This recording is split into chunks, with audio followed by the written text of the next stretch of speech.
You are the hero, just a tired old man with a limp and a faded ball cap. That's what the officer muttered as he shoved past you in the hospital waiting room, barely glancing at the silver-haired veteran clutching a battered cane. Mark Thompson, broad-shouldered even at 70, his jaw set with the quiet confidence of someone who's seen too much, didn't answer.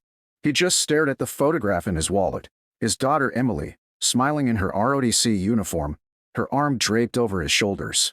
He'd promised her, when she was a little girl, that no matter what happened, he'd always protect her. But on that gray afternoon, as the rain tapped against the window and the world outside blurred into streaks, Mark had no idea that promise was about to be tested in a way he never imagined. 3 hours later, a commotion echoed from the ER entrance. Through the glass doors, Mark saw flashing blue lights and a crowd gathering, nurses, doctors, bystanders, all craning their necks. In the chaos, a young woman's scream cut through the noise. Mark's heart ceased. He pushed himself up, ignoring the ache in his knee, and hobbled toward the doors. Outside, he caught a glimpse. Emily, her backpack torn, her face twisted in pain as a uniformed cop, tall, stocky, with a buzz cut and mirrored sunglasses, stood over her, taser in hand.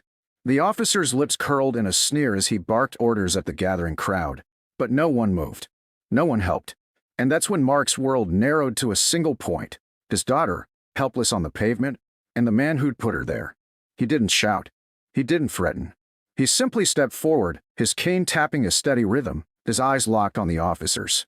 The crowd parted, sensing something different, a presence, a weight, the kind of authority that can't be faked.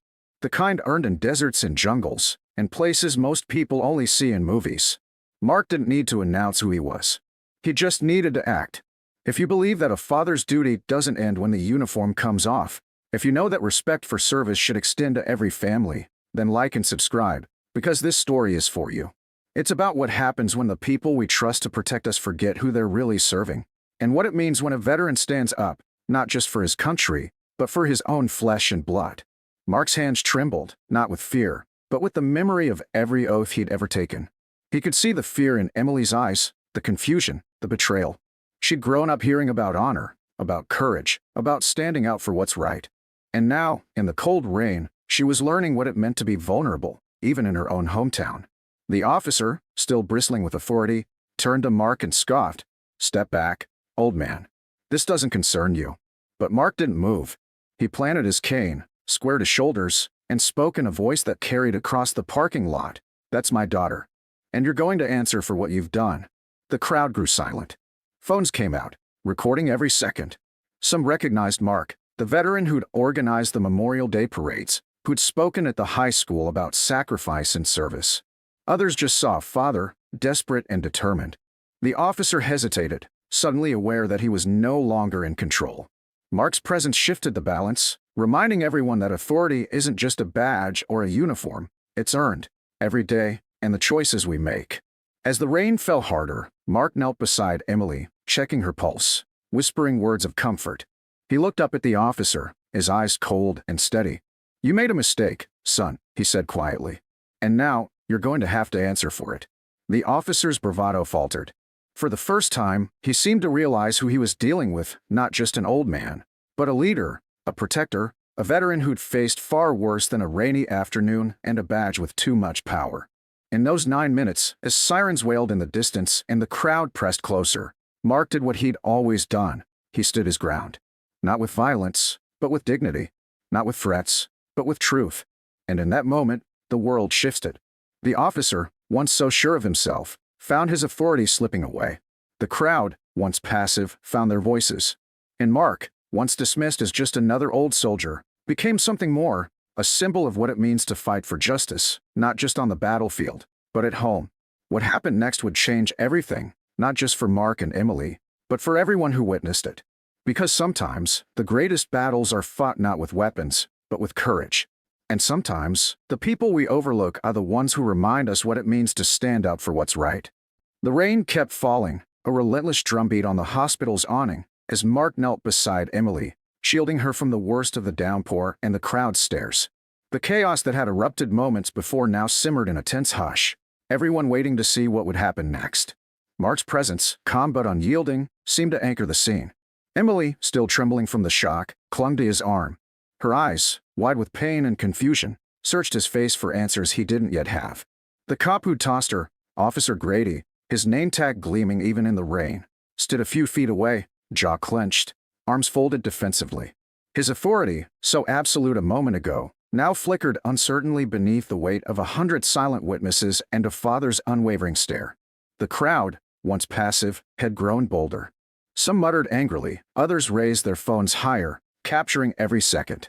Mark could feel the shift. The community was no longer just watching, they were judging, remembering, and holding their breath for justice. Mark's voice, steady and clear, broke the silence. "You need to call your supervisor. Right now." The words weren't a request. They were an order, shaped by decades of command and the knowledge that real authority comes from doing what's right. Officer Grady hesitated, eyes darting from Mark to the gathering crowd, then finally reached for his radio. His hand shook as he spoke, the rain masking the tremor in his voice but not the uncertainty in his posture. Within minutes, 2 more squad cars pulled up, their lights painting the wet pavement in red and blue. Sergeant Ramirez, a woman with a reputation for fairness and a spine of steel, stepped out, her uniform crisp even in the storm.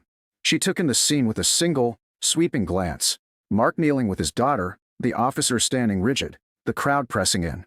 "What's going on here?" she demanded, her tone brooking no nonsense. Mark rose slowly, careful to support Emily, and faced Ramirez. "This officer assaulted my daughter. She was waiting for me, and he attacked her without cause." His words were clipped, each one weighted with the pain and anger of a father who'd seen too much.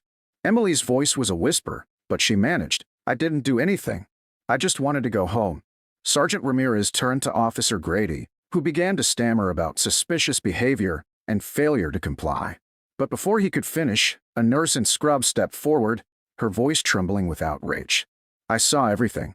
She was just standing there, waiting for her dad. There was no reason to hurt her." Others in the crowd nodded, murmuring their agreement, their voices rising in a chorus that drowned out the officer's excuses. Ramirez's eyes narrowed. She ordered Grady to hand over his taser and badge, right there in the rain. The crowd gasped, the tension breaking like a wave. Mark felt Emily sag with relief, but he kept his arm around her, unwilling to let go until he was sure she was safe.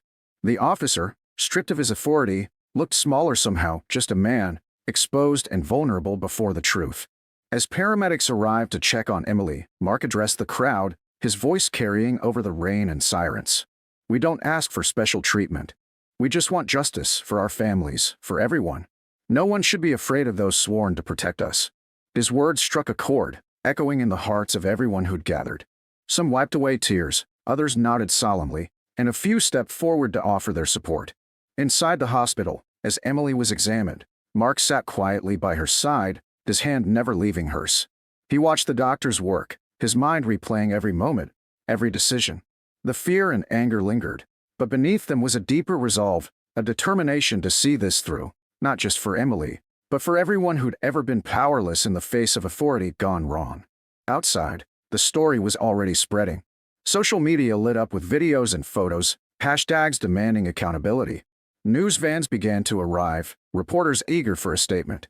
Mark, though exhausted, understood the importance of this moment. He spoke to the cameras with the same quiet dignity he'd shown on the battlefield. "This isn't just about my daughter. It's about every family who's ever been hurt and every veteran who's ever been overlooked. We deserve better. We demand better." But Mark knew this was only the beginning. The hours ahead would bring questions, investigations, and the weight of public scrutiny. Yet, as he looked at Emily, her spirit unbroken, her hand gripping his, he felt a surge of hope. Because standing up for what's right isn't a single act. It's a fight that continues, long after the rain stops and the cameras turn away. The rain had finally stopped, leaving the hospital parking lot shimmering under the streetlights. Inside, Mark sat beside Emily's bed, his hand wrapped around hers, both of them silent but awake. The events of the afternoon echoed in their minds. Pain, fear, and the sharp sting of injustice. But as the hours passed, something else began to take root. Resolve. Word of what happened had spread far beyond the hospital walls. By morning, the story was everywhere: local news, social media feeds, veterans groups across the country. Videos of Mark's confrontation and Sergeant Ramirez's swift action had gone viral. Comments poured in, messages of outrage, support, and gratitude for Mark's courage. Veterans from every branch reached out, sharing their own stories of standing up for family and community. It was as if Mark's quiet strength had awakened something larger, a call for accountability and respect that couldn't be ignored. The hospital's director, a former Army nurse, visited Emily's room. She thanked Mark for his service and apologized for what had happened on hospital grounds. "You reminded us all what it means to protect and serve," she said quietly, her voice thick with emotion. Mark nodded, humbled but still burning with purpose. "It shouldn't take a camera or a crowd," he replied. "Everyone deserves to feel safe." Later that day, a press conference was held in front of the hospital. Mark stood with Emily, Sergeant Ramirez, and a handful of local veterans. The crowd was larger now, neighbors, reporters, and strangers who'd been moved by the story. Mark spoke plainly, his voice steady. "My daughter was hurt, but she's not the only one. Too many families have faced moments like this, afraid that their voices won't be heard. Today, we stand together to say, enough. We demand respect for our veterans, for our children, for every member of this community." Sergeant Ramirez announced that Officer Grady had been suspended pending a full investigation. The City Council pledged to review police training and accountability measures. The hospital promised new protocols to protect patients and their families. It wasn't justice yet, but it was a start. As the crowd dispersed, Mark felt the weight of the day lift, replaced by something lighter: pride, relief, and the knowledge that he'd kept his promise to Emily. She squeezed his hand, tears in her eyes, and whispered, "Thank you, Dad. You never stopped fighting for me." Mark smiled, his own eyes shining. "That's what we do. We never stop." The story didn't end there. In the weeks that followed, Mark and Emily spoke at schools, town halls, and veterans events, sharing their experience and urging others to stand up for what's right. Their courage inspired new conversations about respect, accountability, and the true meaning of service, not just in uniform, but every day. And so, what began as a moment of pain and injustice became a catalyst for change, a reminder that sometimes the greatest battles are fought not on distant shores, but right here at home. And sometimes, the quiet strength of one veteran and his daughter can move an entire community to action.